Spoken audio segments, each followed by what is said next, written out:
Behind the Shades.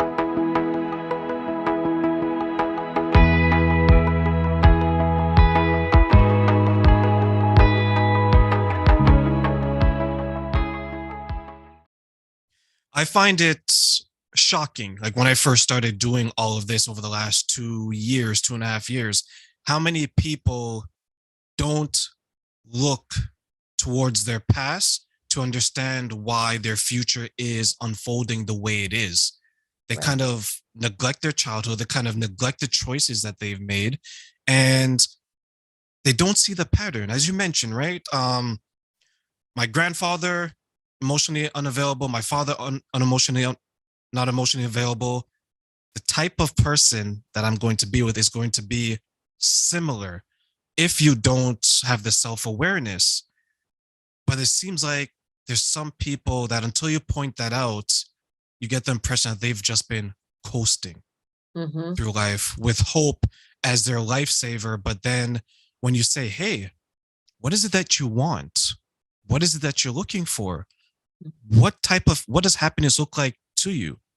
They're not able, unfortunately, to answer those questions. Have you experienced something similar?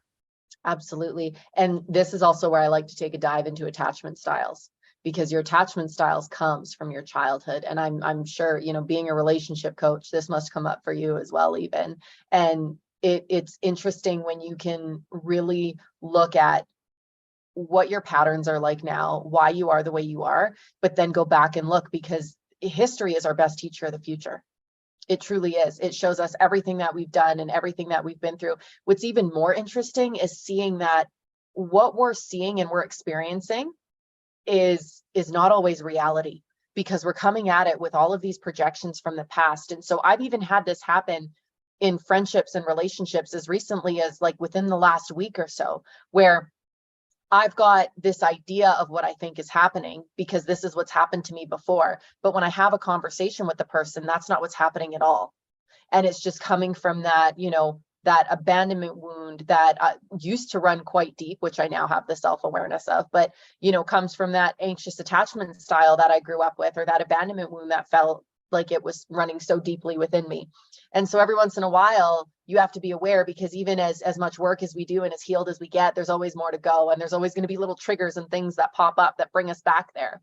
So I think having the awareness of why you are the way you are now, where you're coming from now, being able to reflect on the past and understand it on a deep level, it helps you so much in moving forward and being able to stop yourself before you go back to some of those old patterns. And you talked about, the people that you choose to have in your lives. It is so interesting to me how generational trauma continues and continues until you finally, there's that one person in the family who's like, I'm not doing this anymore.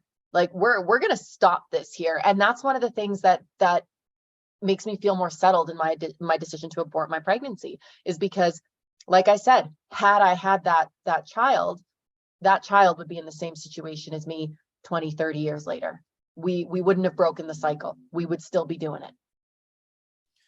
And I find people that when they're faced with the opportunity to break that generational trauma, they kind of freeze. There's like a little bit of fear, right? Like maybe I'm not strong enough. Maybe I can't do this because my mother couldn't do it. My father couldn't do it. My grandparents couldn't do it. But there has to be that one person who's courageous enough. And many times the person who does break it, they break it alone.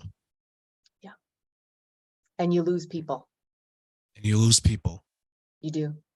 But the solace in that is that when you are the one, and I've lost people, I've lost family members, I've lost friends over some of this stuff, but when you are the one that can stand up and when you can work through it and heal yourself, you heal everybody before you and you heal everybody coming after you.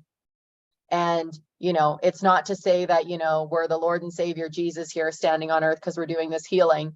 We're always going to have more to do. And it's that courageous step that we can take. But when we're coming at it from a healed perspective, we can now give our children that healed perspective. We can now give that to them so that even in the ways that, if I ever become a mother, that I'm not going to be perfect, because I'm not. I'm human, and I am going to give them their own complexes, and I'm going to give them their own things that they're going to have to talk to a therapist about one day. I'm sure of it. But I can also give them the healthy tools to be able to move forward so that they can do what I couldn't in the beginning. They will be able to take those first steps and begin that healing path for whatever they come across in their life, as opposed to having, they'll be supported.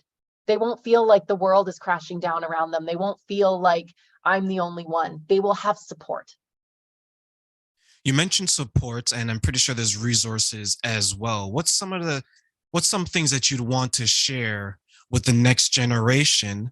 Because from what you tell me, you don't have children, I don't have children. So our impact is going to be for the next generation, because we haven't created the next generation yet from a biological sense, right? Like we are all, we're communicating with people and we're helping to shape lives. But what are what's some advice you'd like to say, hey, next generation, listen to this?